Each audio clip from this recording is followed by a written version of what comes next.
Amanda, quero saber de você. Eu já imaginava essa resposta, mas eu quero saber de você qual foi o maior aprendizado com a nossa turma de Viva de Particulares. O que você mais aprendeu com os colegas? Assim, qual foi o blowing mind? Vou contar o que aconteceu.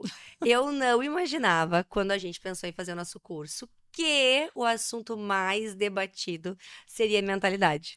Quando a gente conversou pela primeira vez, eu e a Paty, e ela me falou assim: eu quero falar sobre mentalidade. Eu pensei comigo, que vamos falar tanto sobre isso. E no final da turma, do Viva de Particular, o assunto mais debatido e mais elogiado foi mentalidade. Paty, conta pra mim, assim, como tu já sabia isso? Amiga, eu trabalho com médicos há muito tempo, né? E eu vejo que, assim, os nossos colegas, eles não têm dificuldade de buscar informação. A gente lida com sábios. Ninguém tem medo de estudar. Então, assim, apresentar assuntos novos, como se posicionar, como administrar consultório, tem muito curso sobre isso. E como ninguém tem medo de estudar, a pessoa fala, é só mais uma matéria para estudar, eu vou lá e vou fazer. Só que não coloca em prática. Vira o que eu chamo de obeso mental. Acumula, acumula, acumula conhecimento, mas na hora de colocar em prática, não coloca. E o que faz a diferença, né, entre você ter o conhecimento e efetivamente colocar o hands-on? É você ter a mentalidade certa. É você conseguir se colocar para fazer. Então, eu vejo que mentalidade dentro do contexto de pessoas que a gente trabalha, né, faz total diferença até mesmo para se posicionar como você fez, de mudar de cidade, abrir uma clínica, sabe? E começar do zero, sem ter patrocínio, sem ter patrocínio, né? Como você não teve. E a gente sabe? Isso parte da onde? De uma mentalidade de crescimento, que não é todo mundo que tem, né? E esse ponto que eu mais gosto da mentalidade é que depois que a gente vê, Não tem como desver. a gente só vê. Então, depois que tu entende as regras do jogo, e quando eu falo jogo, eu falo de um consultório, porque o consultório ele é uma empresa. Depois que tu vê isso e depois que tu entende o que tu vende no teu consultório, que se tu não tem um produto, tu é o produto. Fato. E tu entende que tu tá vendendo o teu tempo e a tua energia, e tu começa a mensurar isso. Quanto de energia eu vou colocar nisso? Quem é o meu parceiro? Será que o convênio é o meu parceiro? Ou será que o meu parceiro é o paciente? E falando ainda de mentalidade, eu gosto muito daquele momento que a gente teve no nosso curso, falando sobre o que tem de mais caro no consultório. E Sim. esse é, assim, essa frase para mim resume. Então, quando as colegas falaram, olha, eu acho que é a cadeira, eu acho que é a mesa, eu acho que é O o projeto, local, eu a acho que é sala. a pedra que é da minha mesa. E, em verdade, a resposta a gente sabe qual é, né? É você. É você, meu querido, é a mente que tá lá. Então, o aprendizado da mentalidade mudou a minha visão sobre os colegas. Eu achava que era uma falta de conhecimento, eu não imaginava que era tanto o drive não instalado da mentalidade, e isso inclui o merecimento, escassez, prosperidade, o entender o que o paciente vem buscar. E cada vez mais, né, Patrícia? Assim, a Patrícia, para quem não sabe, ela é a musa também da IA, tá? Em breve, aulas no congresso de IA com Patrícia.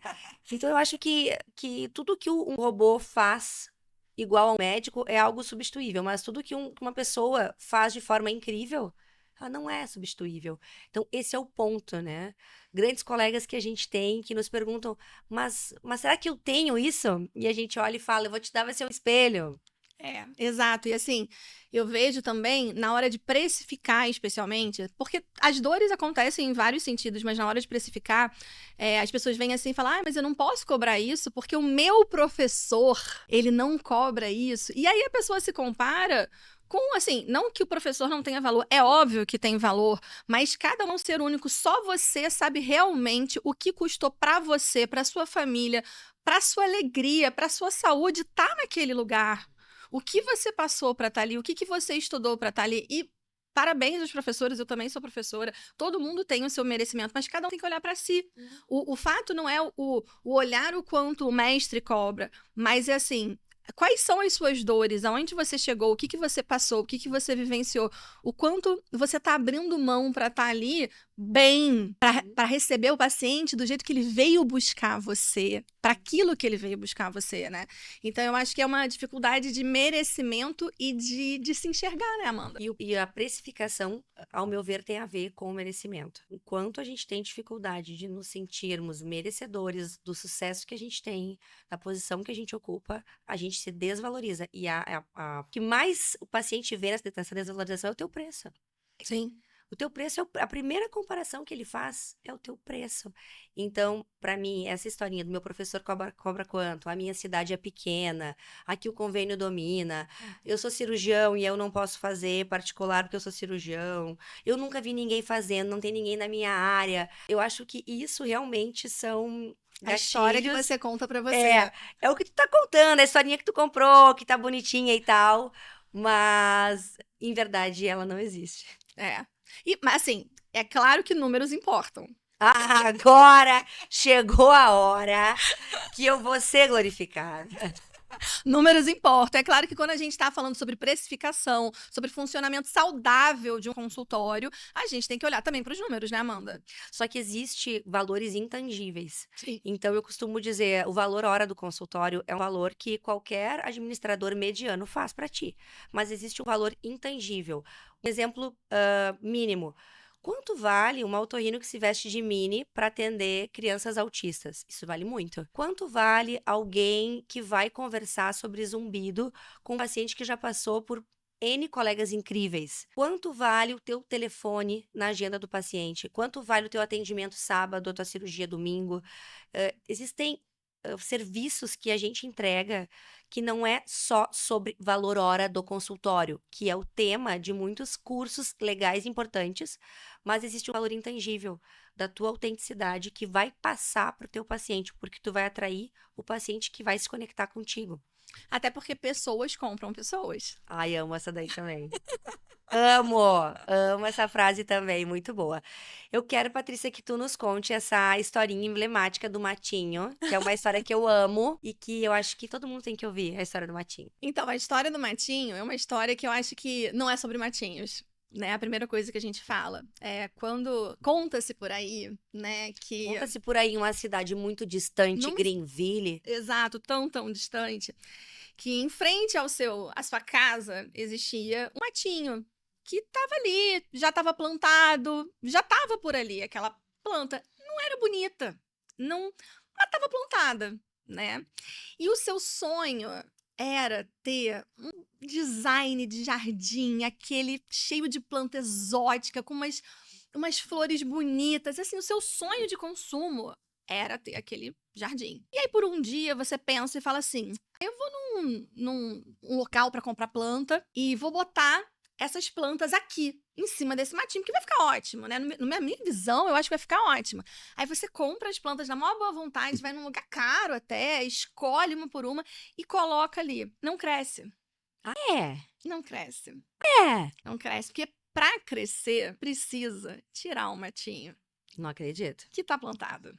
Mas tava lá. Tava lá. Tava feio, mas estava plantado. Não era bonito. Não era bonito. Não era o que você queria. Não era teu sonho. Não era teu sonho. Mas ele estava plantado. E várias vezes na vida a gente continua convivendo com o matinho porque acha que é muito difícil ter plantas bonitas. Quando, na verdade, o que você precisa é tomar coragem de capinar o matinho. De tirar, de abrir aquele espaço. De gerar um vácuo para o seu merecimento, para o seu sonho ocupar. E aí ali, quando você comprar essa planta, e pode ser no seu ritmo, né? Nem sempre você vai conseguir chamar o designer de plantas da primeira vez. Chegar com um trator, né, Patrícia? Se dá pra ir fazendo assim também, dá pra dividir em 4 matinhos, tirar um quarto, depois tirar o outro quarto, né? Isso, exatamente. Também dá pra fazer tudo. Vamos ver o que tu tem pra oferecer, teu grau de energia. É isso. E aí, sim, quando você colocar essa planta nova, ela vai criar raiz. Ela não vai ficar só bonita, ela vai ficar bonita, forte, resistente. Só que primeiro você teve que tirar o matinho. Isso falando na linguagem mais popular que eu vejo assim, coragem não tem como te dar. Não tem. Então, isso também parte, tu tem que dar o primeiro valor pro teu sonho. Se tu não acha que o teu sonho, que o teu merecimento, que o teu consultório é incrível, que o teu trabalho é maravilhoso, desculpa, mas ninguém vai tirar teu matinho. Mas isso é mentalidade. E mentalidade a gente trabalha. A gente pode te ajudar, mas tu precisa ver esse valor. E tu Tem. vai ter que, uma hora tu vai ter que tirar o matinho. Vai. E isso é doloroso e eu acho que isso muitas pessoas têm essa grande dificuldade e perguntam como eu vou fazer para tirar o meu matinho. Que eu já tô Como eu... acostumada. Mas eu tenho convênio, mas assim não é tão ruim. E as pessoas não entendem que enquanto tu tem a planta ruim, tu não vai plantar orquídea, entende? Enquanto tu tiver esse convênio ocupando 90% da tua agenda ou essa porta que traz esse perfil de paciente, tu fecha a outra porta do outro perfil. Então, eu sinto nos nossos colegas e na gente também, porque a nossa história também é sobre isso, Sim. né? Que o matinho, ele vai te acompanhando ali, é uma construção. É. E você falou uma coisa assim: tirar o matinho dói. Mas quanto dói você ter que conviver a sua vida inteira com esse matinho? Não viver o seu sonho. O desconforto. E qual momento? Se não hoje, quando, meu amigo? Vamos fazer isso quando? Exato. Então, eu acho que dá para estruturar assim, dá para fazer uma carreira sustentável na qual o teu sucesso não seja só profissional. Sim. Porque o sucesso, ele é, como eu falo sempre, né? Define o teu sucesso. O que é sucesso para ti? Então, a gente tem que entender que a nossa energia faz o nosso consultório. A nossa energia a gente tem que colocar em várias áreas, né? Estamos médicos, mas a gente tem outras áreas. E continuando abrangendo esses assuntos, eu queria, Paty, falar por fim da história da barriga no balcão, Aham. que eu gosto também. Eu acho que a gente tem que ter muito cuidado. Mais uma vez, a gente não tem medo de aprender, né? Nós, colegas, não temos medo de aprender. Só que às vezes a gente não se preocupa tanto em olhar quem é que veio nos ensinar. O que eu quero aprender e quem é essa pessoa que veio nos ensinar. Porque hoje, eu falo por mim, a internet mudou muito a minha vida, a minha forma de atendimento, a minha forma de exercer a minha prática, né, médica, profissional. Mas a internet também tem muita gente que não vive o que prega. E é complicado, né? Como é que você não tá no skin the game, né? Tanta gente falando sobre consultório particular e aí você pergunta, mas você trabalha onde? Não, hoje em dia eu só vivo de internet. Esse consultório é administrado por quem? Que é também a frase que eu falo do network, que eu acho que é muita gente querendo fazer net e pouca gente fazendo work, né? Exato. E se tu não tem o work, então antes de tu fazer a tua network, tu tem que ter o que entregar nesse jogo. Porque antes da gente pedir, a gente precisa também servir. Exato. Então, eu vejo esse foco e cada vez mais pessoas que não sabem ou não entendem ou que não vivenciam isso, é muito diferente. Tu vivenciar, tu ter as dores reais e tu simplesmente ler bons livros. Sim. Ou seja, de outras áreas, o consultório, ele não é uma empresa comum. Então, é importante a barriga no balcão, é importante a gente se cercar de pessoas que vivem o que falam, né? Olha, quando eu comecei a fazer cirurgias particulares, quando eu realmente defini que isso seria feito, eu me lembro de ouvir de muitos colegas que isso não daria certo porque cirurgia tem que ser feita pelo convênio. E lembro de não ter um exemplo para eu olhar e falar, olha, eu quero ser como ele. Então, não é porque tu não encontrou um exemplo exato da tua área que não vai existir. Exato. Talvez tu seja o primeiro. Exato. E faz parte do jogo você também, às vezes, precisar abrir esses caminhos, mas com o objetivo de viver o seu sonho. E se esse não for o seu sonho, tá tudo bem também. Fica bem tranquilão. Tudo bem, né? Cada um tem o seu jeito, cada um tem o seu sonho. Eu acho que você pode viver desse jeito. O que não dá é pra você, depois de tanto tempo, depois de tanto esforço seu e familiar, porque eu tenho certeza que fazer medicina é um esforço familiar. É uma pessoa que passou, às vezes, num primeiro vestibular, mas geralmente não é. E que os pais ficaram trabalhando para dar um cursinho, para manter dentro de uma faculdade que a gente não consegue ganhar dinheiro quando a gente está lá dentro, porque ela é full, né? E aí depois disso a gente vive uma residência que sim, tem uma bolsa, que depois a gente até sente falta logo no início, né? Mas é uma bolsa que não sustenta, especialmente se você tiver família. Então depois de tudo que toda a sua família, e não só você, se esforçou para você estar lá, será que é para você estar infeliz? Não vivendo seu sonho? Por que você se tornou médico? Quem era a pessoa que você queria se tornar quando você fez a medicina, né? E também vejo nas nossas alunas muita essa questão da maternidade. Acho que a maternidade ela é uma grande virada de chave, porque a maternidade não tem como tu não ver mais isso. Então, a maternidade ela é um ponto que a mulher médica, ela também se analisa. Ela fala, tá, mas e aí? Então era isso? Eu ia chegar agora, eu não posso levar meu filho na escola, eu não posso jantar em casa, eu sou uma escrava do convênio. Então, como que eu saio dessa? Então, acho que existem gatilhos e momentos, eu não acho que é mais fácil e nem mais difícil. Eu acho que escolha o seu desconforto inicial e se organize. E dentro disso, é possível sim fazer medicina sem perder a tua saúde. É Sim. possível sim, é saudável, é gostoso, é muito bom fazer o que a gente se preparou. Volta lá pro início. Quem era aquela pessoa que fez o xizinho lá na faculdade, né? Quem era aquela pessoa? Cadê essa pessoa, gente? Essa pessoa tá fazendo o quê? É. Viver esse sonho, né? Viver a medicina que a gente sempre sonhou. E pode. É possível. E vamos. E vamos.